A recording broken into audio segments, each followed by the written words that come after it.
Well, hello and welcome, welcome, welcome. I'm pleased to be here with each of you.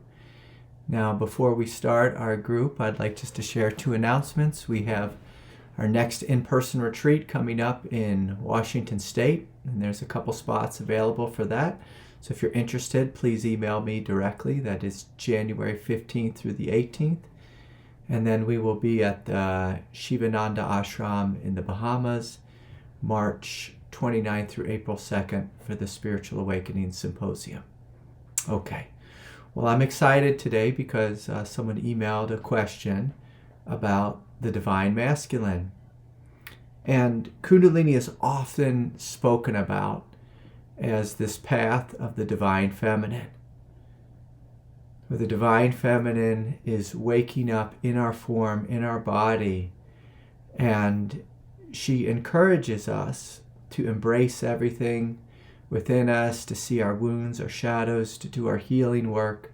And as we do so, it clears the path for Kundalini Shakti to flow and to flourish and to awaken throughout the 7 chakra centers. Now, often the Divine Masculine is neglected on the path of Kundalini Awakening because it's a very feminine energy. And so someone wrote in a really long question. I'll try to condense it, but it goes something like this. This individual writes, "Hi Craig, I've been trying to integrate my own masculine energy as a woman with sketchy men from the past." And so we smile from the beginning. We say, okay, this isn't how we integrate the Divine Masculine. But this is how our unconsciousness attempts to, is we try to heal our issues through being in relationship. And, I'll just add a little bit more to the question. And she goes on to write, what I've come up against is an observation of a deeply buried and inner hatred I have for men. This is good. I like it because it's honest.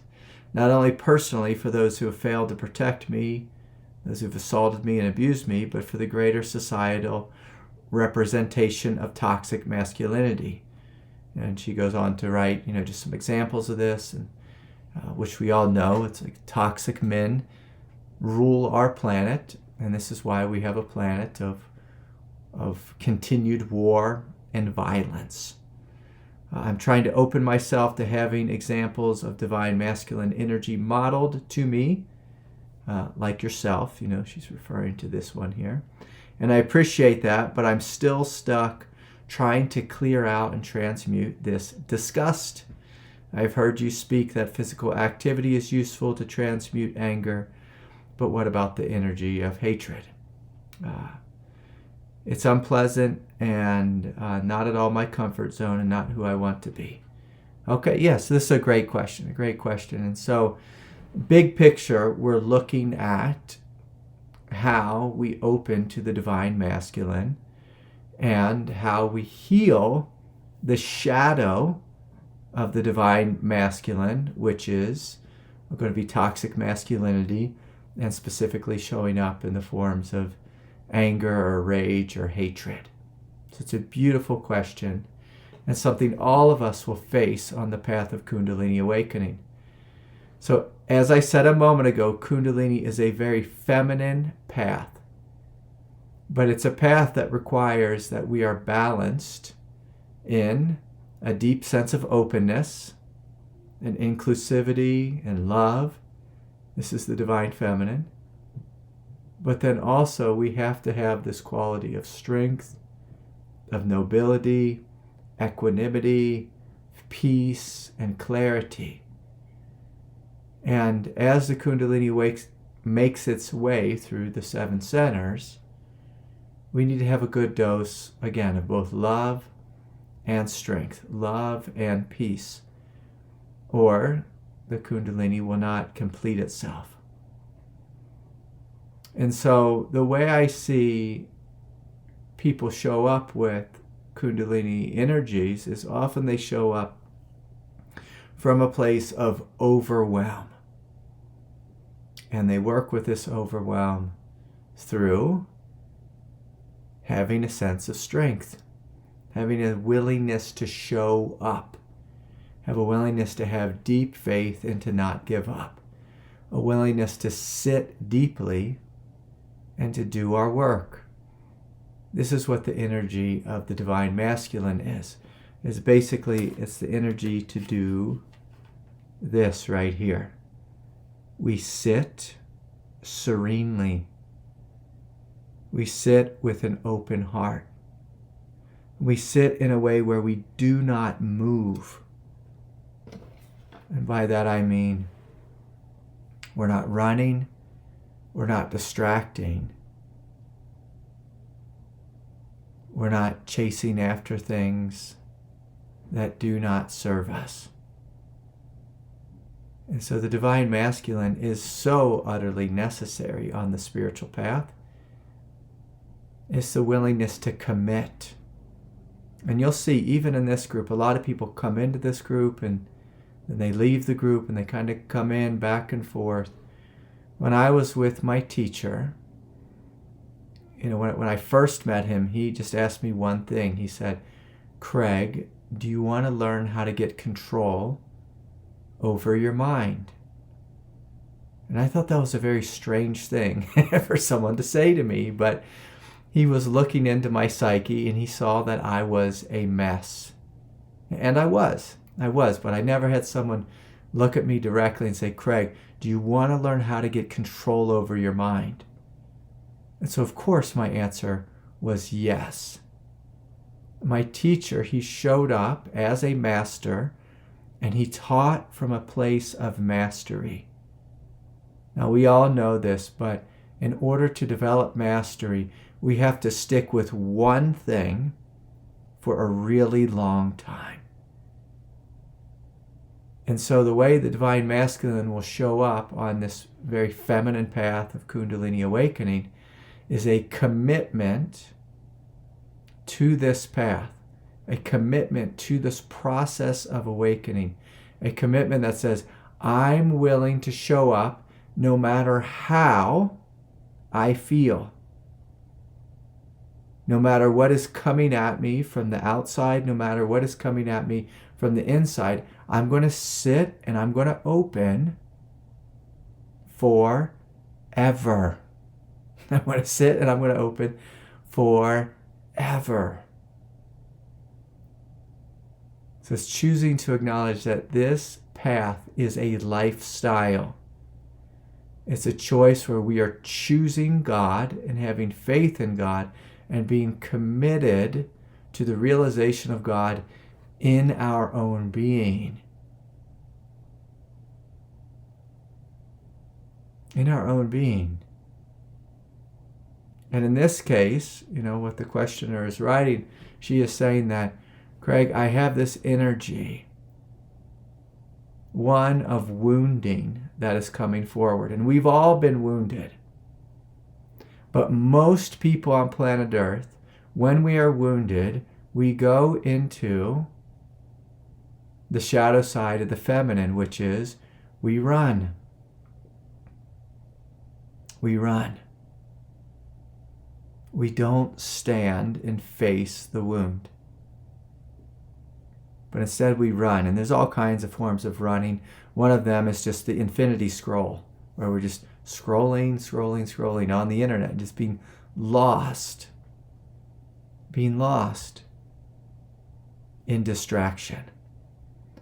The divine masculine will say, pick up your cross, face your wound, face your shadow, face what is in front of you. Now, most people in the world of masculinity, they don't teach this. They teach something that's more, looks like repress it all and just go forward following your wants, your dreams, and desires.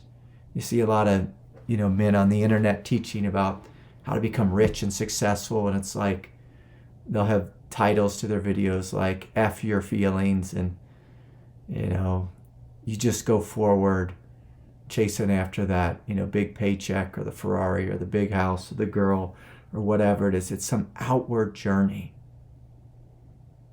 The divine masculine is a very inward journey of you recognizing your strength and inviting your strength to show up in a Christ-like way.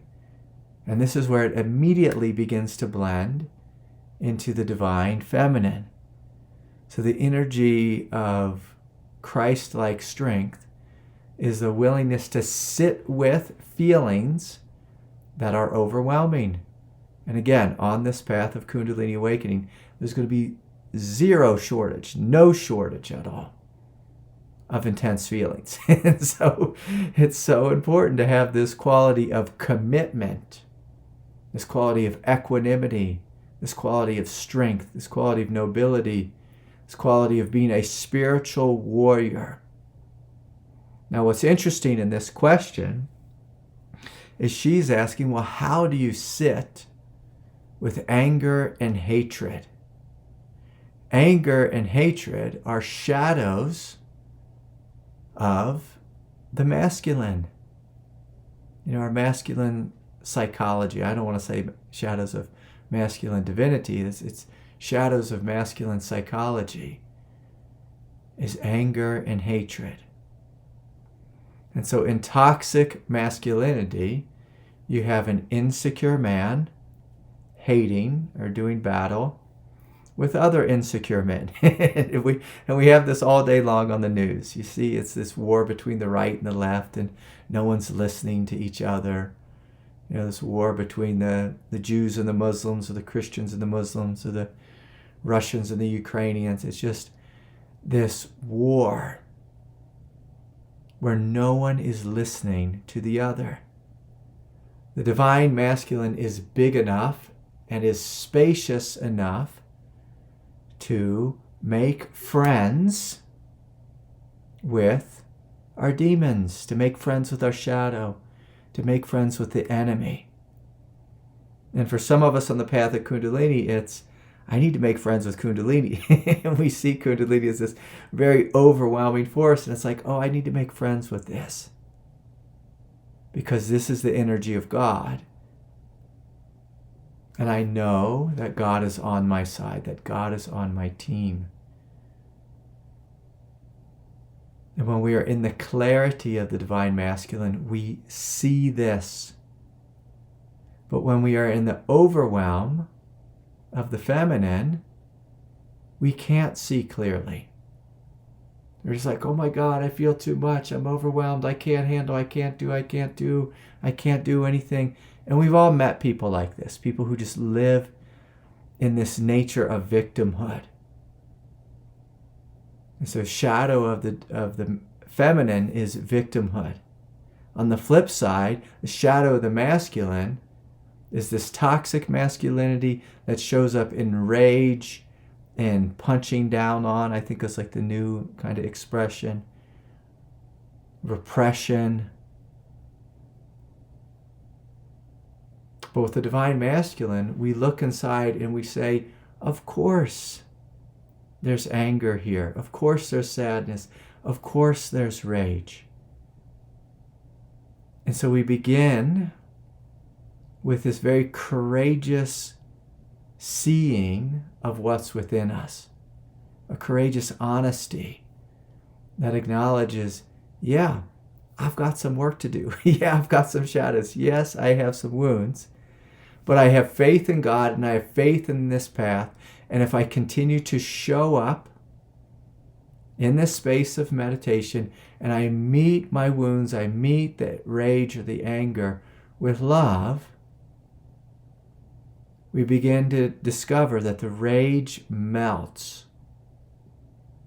And as it melts, the divine masculine actually grows and becomes greater. So the way the divine masculine works is the more difficulty, pain and suffering, confusion, heartache, basically when you face really difficult feelings and you meet it with love, the energy of the Christ, it's the divine masculine, grows. It expands. it stabilizes. And as it does so, you have more inner resource to actually meet more difficulty within yourself and in this world. So the divine masculine is the energy of Shiva. It is slow to react. It's willing to sit and bite our tongue and not go into the mind and say, I'm overwhelmed. But it's willing to just acknowledge, I have feelings of overwhelm within me. And therefore, I choose to face them. Through breathing, through feeling, through softening, and letting them burn up in this most clarifying and peaceful light of our nature. So the divine masculine is the practice of meditation. It is the practice of facing, not dominating, but facing, turning toward pain, turning toward our wound and our shadow. But as we turn toward it, we're staying rooted in our truth, not getting carried away and lost in emotionality or fantasizing, in our brain about where this could go or where this path is going to take us. Instead, we have faith. And so I'm going to invite us all, if we haven't already, to shut down our eyes. And right from the beginning, I invite you to invoke, to acknowledge this feeling of you being a noble column of light.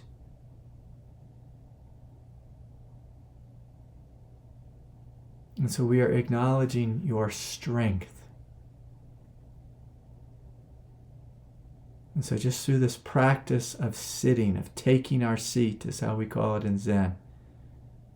And we are consciously, intentionally choosing to face that which is difficult within us. And we do so through breathing deeply and fully.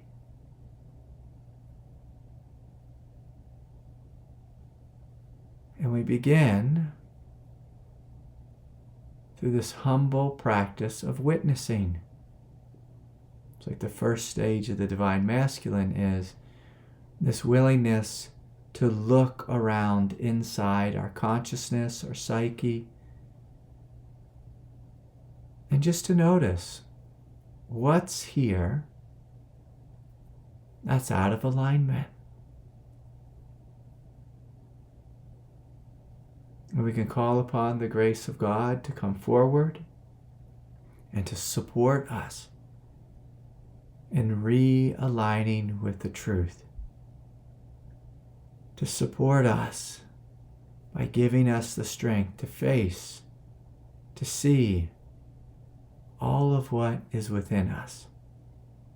To see that which is good and true and radiant and divine. And also to see that which could use some improvement, some support, that which is out of alignment.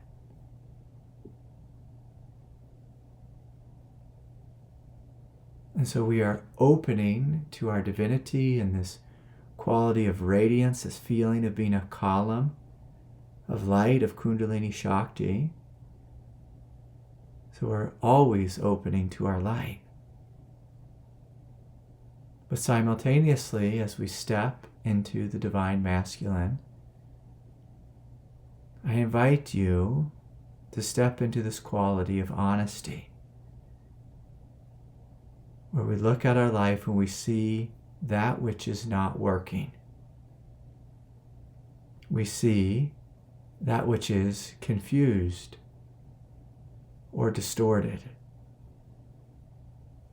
We see that which is hurting or struggling on the path. We see that which is resistant. And so the first step of the divine masculine is this ability to honestly see, to witness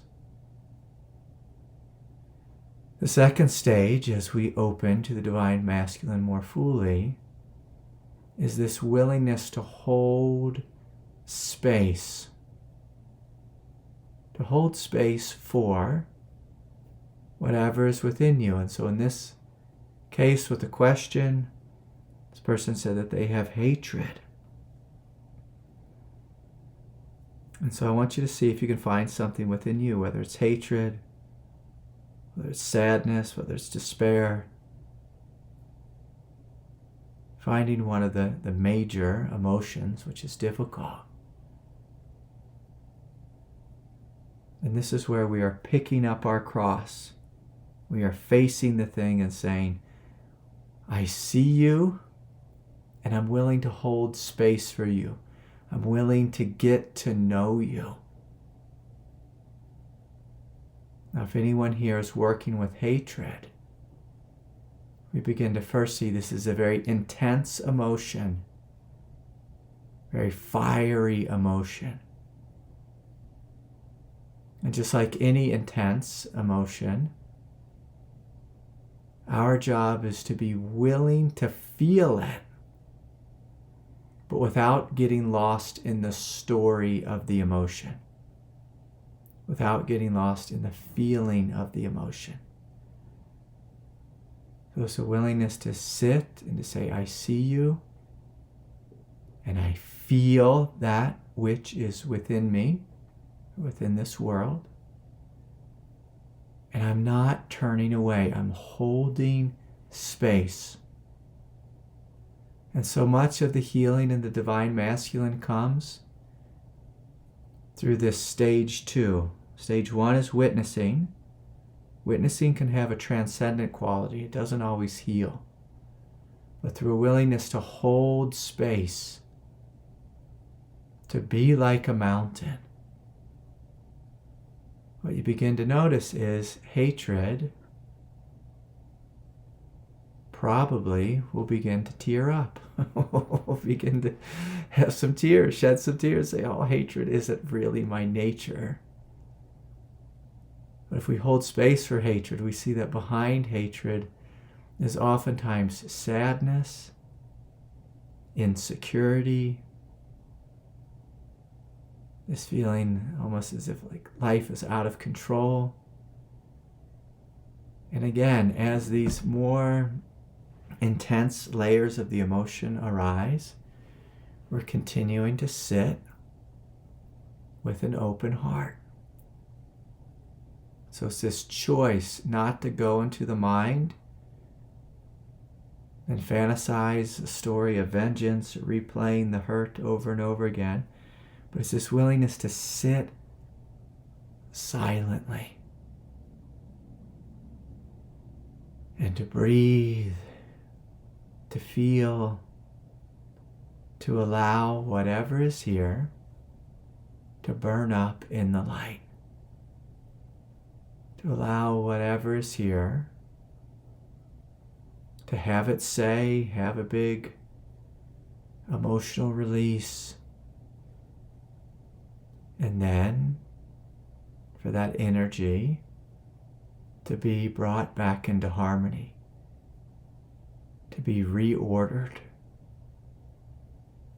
to integrate, or simply to dissolve. And so the Divine Masculine, again, is this energy to witness, to see, to sit with and hold space. And in the act of holding space, so much begins to heal. So much begins to empty. And sometimes if we just let it empty, what we find is everything falls into place.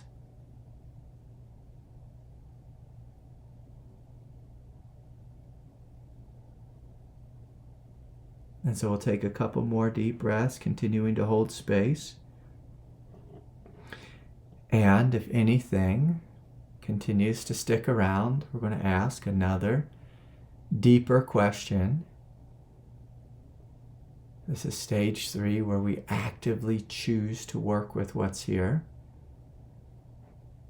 So if there's any residual pain or residual hatred or angst or fire or sadness, we ask the pain directly, what do you need? How can I help? How can I support you?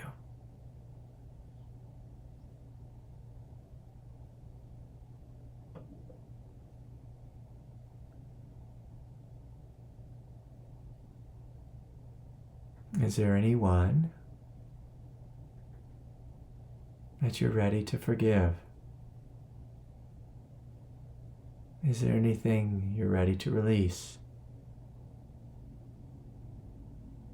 Is there anything that needs to be spoken or a boundary need to be implemented, or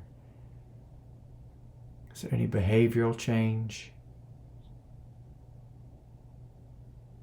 So this is the active side of the Divine Masculine, where we are looking and consciously choosing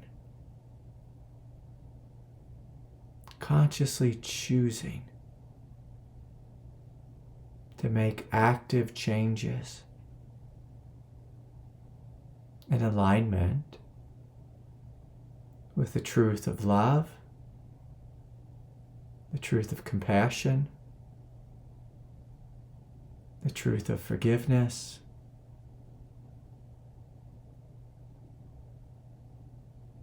the truth of letting go,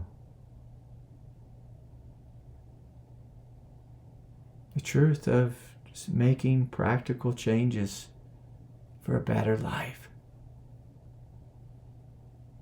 And so we are breathing, we are feeling, we are being intentional here. We are directing our power, we are directing our mind, we are directing our heart. We are sitting like a mountain and not moving until the work is done. And so these final minutes of meditation, let us call upon the Lord of Yoga, Lord Shiva, to give us the strength to sit like a mountain. Give us the strength to hold space while everything untrue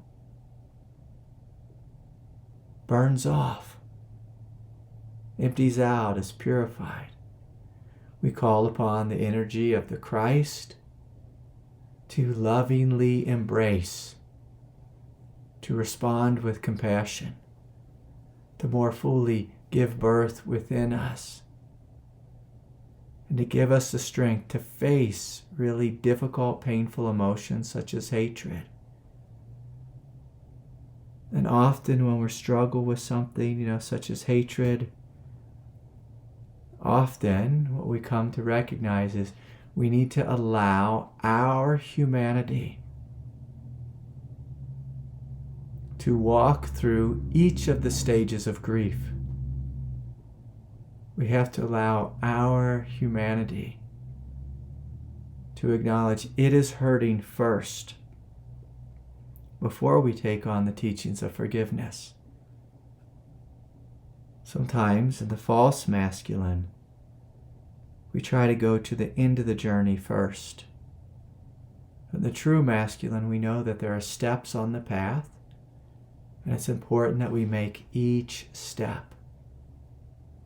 And as we make each step, forgiveness and compassion become a way of life.